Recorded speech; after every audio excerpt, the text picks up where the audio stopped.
So I thought it'd be a good idea every now and then to create a video to answer a common question that I get on my channel. And this particular question is, why doesn't Linux work on my computer? And it's not just on my YouTube channel. I mean, it's all over the internet. Anywhere somebody's talking about Linux, there's always somebody who is upset because it doesn't work on their computer. So I wanted to create this video to talk about exactly that, the question, why doesn't Linux work on my computer? And I'm not going to clickbait you and make you wait until the very end of the video to get my answer. I'm going to answer it right now, and the answer is compatibility. Now I hope you'll watch the rest of the video and you'll get to hear some of my opinions on why I feel that way. Now, one thing that I want to point out before I continue is that this portion of the video, I'm assuming that your hardware is fine, that you don't actually have any defects, because different operating systems deal with defective hardware differently. And sometimes if you have defective hardware, it might not be bad enough to stop a particular operating system from working, but it might give you some, quirky behavior or something like that. So I'm basically assuming, that your hardware is fine, although I do want to talk a little bit about defective hardware toward the end of the video. I'm going to focus on compatibility in this portion. Now, the problem that I have is that there seems to be this opinion, I don't know where it came from, that Linux works on everything. Now, I don't know if it's basically people evangelizing Linux. Basically, someone is so excited about something that they discover and enjoy that they have to share it with others and tell other people to try it. I mean, to be fair, that's human nature. If we discover something we enjoy, we want to share that enjoyment with other people. And basically that allows us to have something in common with them. For example, music, movies. I mean, in terms of music, the new Lacuna Coil album is out. It's awesome. But you didn't come here to hear about that. But basically the human nature aspect is that if you enjoy something, you want to share it. So if you discover Linux for the first time, it's possible that you might want to share that with others. And that's a great thing, because we definitely want to spread the word, but we want to be careful. We don't want to tell people, use Linux on your computer, it'll make it faster and better. And yeah, that might be true, it very well may. But I think that people need to research that first. If you have a friend who's having a computer problem and maybe they're running Windows and you really want to convert them over to Linux, that's awesome. But you probably want to look up their model number and research compatibility first, because you might be giving them a frustrating experience. But when it all comes down to it, though, I really don't understand where this mentality came from that Linux works on all hardware. It doesn't. To be honest, I mean, there is no such thing when it comes to computers as 100% compatibility. It does not exist. No operating system works on 100% of computers. I mean, try putting Windows on a MacBook. I mean, I'm not talking about boot camp, although that also has problems too, but just try installing it on a MacBook, you're going to have problems. If you install Linux on a MacBook, you're most likely going to have problems. But considering that the majority of my viewers and the Linux community in general are using PC, laptops, and desktops, I'm just going to focus on that. So when a manufacturer designs a computer, they design it with their largest audience in mind, and that's going to be Windows right now, unfortunately, but that's just the way it is. That's the truth.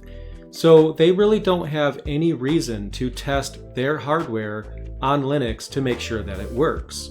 So again, I don't know where the mentality has come from, where people seem to think that Linux works on 100% of PCs. It absolutely doesn't. So your computer may be compatible, it might not be. Maybe one of the hardware components will be quirky, not acting right, or not operating the way that it's supposed to.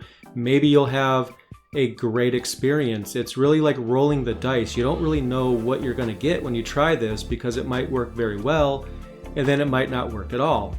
Now, another obvious factor to this is that it also depends on which distribution that you go with. If you go with CentOS, for example, they're not going to have all the desktop drivers because they are focused on the server, and a lot of people run CentOS on laptops and desktops. They have no problem. But some people, they do have a problem.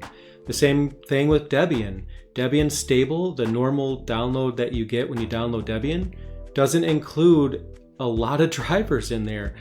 Some wireless drivers are missing, proprietary video drivers are missing. You're probably going to have a negative experience unless you know Debian well, like I do, obviously, and you're able to work around those problems. But, I'm going to stick with Ubuntu, Pop! OS, and Linux Mint, because those are, in my opinion, the champions of desktop Linux, because they have the most compatibility. So it's all about, choosing the right distribution. If you choose something that's not friendly to desktops and laptops, then you're going to have a negative experience. But let's just assume that you're using Pop! OS, Ubuntu, or Linux Mint, which in my opinion are three that have the best compatibility. You still might have a negative experience because if your hardware isn't compatible with Linux, you're going to have a problem. Now, in the defense of Linux, I do feel strongly that it has the most hardware compatibility of any operating system you can get today. It works on PCs, it works on MacBooks for the most part. There's going to be quirky behavior, obviously, but it stands a stronger chance of working on a MacBook than Windows does natively, like bare metal. So there's that, and it does have the most compatibility. That's definitely the truth, but it's not 100%. So the main thing is to research your computer before you install Linux. So if you want to run Linux and you're not running it yet, you have two choices. You could buy a computer from a Linux vendor that makes computers born to run Linux.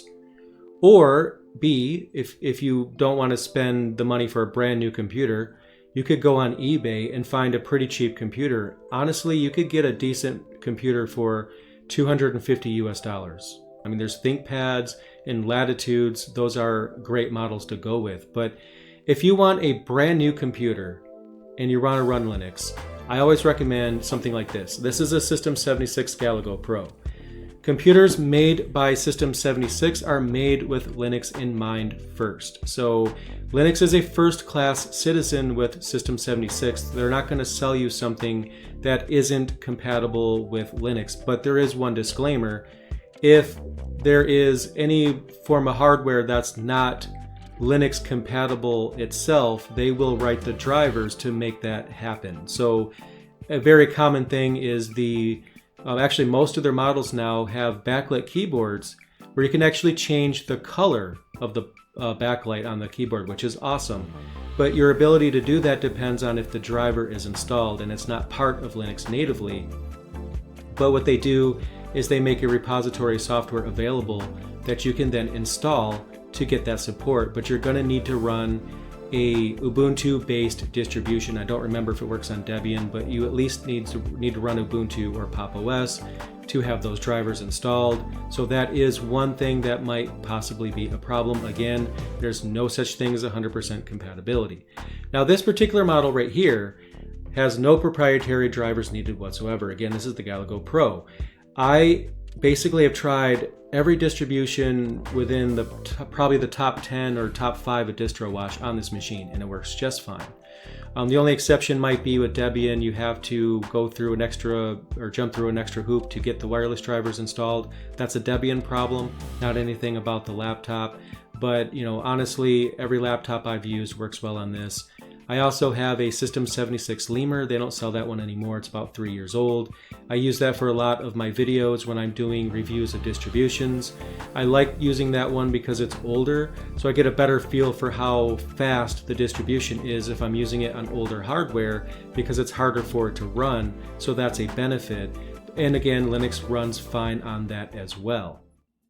We'll get back to the video in just a moment, but I wanted to take a minute to mention my sponsor and cloud infrastructure provider, Linode. Linode provides virtual servers that make it easy and affordable to host your own app, site, or project in the cloud. Whether you're a Linux power user or just a beginner, you can use Linode. You can start from scratch and fully customize your server for any application, or use Linode's one-click apps to deploy game servers, WordPress sites, personal VPNs, and much more. You can even upload and run your own image. Linode comes with amazing 100% human 24/7 customer support by phone or support ticket, along with hundreds of docs and guides to help you get started. Sign up to get $20 free on your new Linode account with the code LearnLinux19 or by signing up with the link in the description. I really appreciate Linode's sponsorship of my channel. They're awesome. Definitely check them out. Now, let's get back to the video. Now, if you're looking to buy outside of System 76 or Zarizen, maybe you're considering Dell or Lenovo or HP or one of those, then I have some recommendations here as well. Now, you don't have to buy new. You could buy used. Again, business class laptops on eBay are great. Now, I don't have any knowledge of HP because I don't use HP, so I'm going to leave that out of this conversation. But when it comes to Dell, the XPS 13 Developer Edition is built to run Ubuntu. So if that's what you want to run, that's a great choice. But outside of that, if you just want, to run something else, Dell Latitude laptops are usually the way to go. They're business class laptops. They're built very well. And then on the Lenovo side of things, the ThinkPad line is the way to go because those are going to be the best, most durable laptops with also the highest likelihood of being able to run Linux. But you still want to Google and research the model number of the computer you're thinking about buying and just research compatibility first, because when it all comes down to it, the moral of the story is there's no such thing as 100% compatibility. I mean, to be completely upfront and direct, if your laptop has a sticker on it that says something along the lines of it's designed to run Windows or built for Windows or whatever Microsoft is putting on laptops nowadays, I wouldn't know. There's no reason whatsoever to think that Linux will work on it because the sticker says everything you need to know. It's built to run Windows. That's what it's meant to run. That's what they designed it for. That's what their research and development went into, is running Windows on it. So we have no reason to think that Linux will work on it. Now, a lot of times it will, because again, Linux has the best compatibility of any operating system out there. And yes, I know Linux isn't an operating system, I'm just trying to keep it simple. But basically, if your computer is built to run a particular operating system, then you can only expect that operating system to work. And if you want to basically go outside of what's recommended for that computer and run Linux on it, you probably can. You'll probably have a good experience, but research it first because you might have a bad experience. Maybe your Wi-Fi card is not supported. Maybe your Wi-Fi card is supported, but there's a bug, and maybe it just keeps dropping your connection, or there's no video driver for the video card on it. I can go on. There's just all these issues that you could run into. You might even run into a problem where it doesn't even boot. So if you think about it, that could be a potential problem as well. So basically, research it first. And what I do is I always buy hardware with Linux in mind first. When I'm about to buy something, if it connects to my computer or it is a computer, I just look into whether or not it works with Linux. If it does, I buy it if I'm interested in it. And if I'm reading that there's big problems running Linux on it or it working with Linux, then I don't buy it. It's just that simple. So a lot of you out there, you might have a computer already and you want to run Linux on it. And some people will just wipe their computer and run Linux and they'll have a great experience. Other people will do that, and you know what? Unfortunately, things don't work quite the way they thought it would. So you want to definitely research that first before you wipe your current operating system. And one thing you definitely want to do is run a distribution in live mode. That lets you demo how it's going to work on your computer before you install it. That's extremely important. So boot from your live media, maybe Ubuntu desktop version or something like that. And just, when you're in live mode, go online, just connect to Wi-Fi. Maybe leave Wi-Fi running for like 3 or 4 hours and come back and see if you're still connected. Make sure that you're able to watch videos, because that's a big use case, and that you're able to hear the audio and the videos work, your websites work. Go on your favorite websites, make sure that functions. Test all those things out first, and then if all of that works out and your research doesn't show that there's big known issues with that hardware, go ahead and install Linux on it. You're going to have a great experience. but I don't really think it's appropriate that a lot of people are blindly installing Linux, assuming that it's going to work well, when the manufacturer basically wrote right on the laptop and put a sticker on there, the desktop, designed for Windows. Well, there you go, that's what it's for. Now, another thing that I wanted to touch on is basically hardware and whether or not you have defective hardware. This is something that comes up quite often because you'll have a situation where someone is running Windows and they switch to Linux and then it's crashing and having all kinds of issues. Now, different operating systems deal with defective hardware differently. Just because Windows worked fine for you doesn't mean that it's not your hardware. There could be an issue that Windows is kind of working around or, isn't quite affecting it, but you put Linux on it and it isn't able to deal with that particular piece of hardware being defective. And there's all kinds of things that can go wrong here. Number one is memory, because in my experience, Linux really can't deal with bad memory. If you have a stick of bad RAM in your computer, then Linux definitely can't work well with it. I've had Windows computers with bad RAM before I switched all to Linux like a long time ago. And the Windows computers that I had personally, because I had a lot of hand-me-down computers when I was first starting out, would have bad RAM that I later found out that the RAM was bad. But it still ran. I could still go online, I could search for things, I could watch videos, I could do all of that. I had one issue with writing software when I was compiling code. I kind of just wrote it off. That was the only issue that I had. But then Linux didn't work barely at all, and it was crashing and just having all kinds of problems. And well, I test the memory, and sure enough, the RAM is defective. So there's lots of people out there that will say, I was running this operating system, now I'm running Linux and it crashes all the time. Test your memory. Most live images that you download for installing Linux actually have a memory tester on there you can run. Do it. I recommend you do it once a year on all your hardware anyway, just to be on the safe side. But if you don't have that option, you could just download memtest86 and write that to a USB or a CD or something, boot from it and test your memory. It's actually something I run into quite often is bad memory when people have issues running Linux. So definitely check your memory. So in closing, the point of this video was not to scare you away from running Linux, but I wanted to be real with you guys because, again, it drives me absolutely crazy that so many people out there are under the impression that Linux works with all hardware. Again, I don't know where that comes from. I could come up with theories for where that comes from. It could even be marketing of particular Linux distributions claiming that. I have no idea. But whatever it is, people generally have the opinion that Linux is supposed to work on everything. And if I can accomplish any one thing in this video, it's just to eliminate that false myth. It's just not true. Now, I love Linux. It's what I run on everything. And I'm not trying to scare you away from it. I'm just trying to be upfront and just let you guys know you have to research this. You can't just assume that Linux is going to work and then install it. Research it first. And if you really do want to run Linux, which I hope you do, it's awesome. Research compatibility first. Whether you're installing it on your current machine or you're buying a new one or you're buying a used one, it doesn't matter.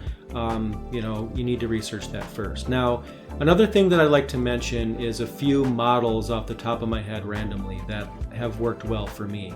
The ThinkPad T series has always been great for me. There's a few models though you want to kind of look into. There could be some CPU throttling issues. You could just Google it, but I use the T480S, which is a Lenovo ThinkPad T480S. That's one of my laptops actually, and it's great. The even older ones like the T460, T470S. The S is slim. So there's also a T480, which is just the same thing but thicker. You can have more RAM in that. Those are great models. Those are great models to have. Now, I'm a little out of touch with Dell Latitude. I was running a E6430, which could be a very cheap model to get on eBay. You want to be careful though, because a lot of them have switchable graphics. You kind of want to avoid that honestly, because that is one thing that won't work well. Assuming it doesn't have switchable graphics, I believe it's called Optimus, you should be fine. The E6430 is a 14-inch laptop built very tough. It's older, but it still works. Put an SSD in it, upgrade the RAM to 16, you're good to go. And the E6530 is the same thing. It's just a 15-inch version, but it's essentially the same thing. That works very well in addition. So you could probably find those pretty cheap on eBay. And there's a lot newer models than those, but I still think those will be good today. Again, put an SSD in there because the hard drives are going to be slow. And make sure you upgrade the RAM to 16, because I think a lot of those might have come with 4, and 4 just isn't enough when it comes to memory, 4 gigabytes. So I definitely want more than that, at least 8. So hopefully that helps you guys with your decision to run Linux. And I hope you do run it. I hope you find a machine that's compatible and you join the club and you see how awesome it is. It's just all about doing it right. Don't just jump in and just expect to swim. Research first. You'll have a great experience. I promise. It's going to be awesome. And as far as distributions go, Pop! OS is the #1 distribution that I'm recommending right now. The Cinnamon edition of Linux Mint is also awesome.